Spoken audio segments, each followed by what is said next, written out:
বছরের শুরুতেই আবার একটা নতুন আইফোন নিলাম বলাটা ভুল, এটা হচ্ছে আমাকে দিল। তো যাই হোক, ভুলবশত ওকে একবার বলে দিয়েছিলাম যে আমার 16 প্রোটা লাগবে। তো অনেক মেয়েরই যেরকম গয়নার প্রতি একটা অ্যাডিকশান থাকে, কিন্তু আমার ছিল ফোনের প্রতি। তো আমি ওকে মানে নর্মাল যেরকম কথাবার্তা হয় সেরকমই বলে দিয়েছিলাম, কারণ ফোনের প্রতি আমার একটা ঝোঁক ছোটোবেলা থেকে, সেটা আমার বাপি ছাড়া কেউ জানে না। কারণ যেই সময় যখন যে ফোনটা চলতো সেই ফোনটায় আমার আবদারটা থাকতো। যাই হোক, সেটা এখনও আছে।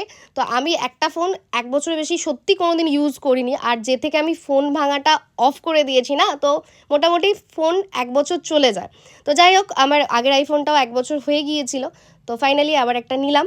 আগের আইফোনটা পুরোটা বোন আর শুভজিতের আইডিয়াতেই ছিল, পুরো সারপ্রাইজ ছিলাম বার্থডেতে। তো এবারে নিজে গিয়ে নিলাম, বেশ ভালোই লাগলো। নতুন ফোন হাতে পেলে কার না ভালো লাগে, সবারই লাগে। 26টা বছরে প্রচুর ফোন ভেঙেছি, প্রচুর ফোন কিনেছি। তো নিজেকে একটা প্রমিস করলাম যে এরপর যখন যে ফোনটা নেব সেটা যেন নিজের আর্নিংয়ের নিতে পারি।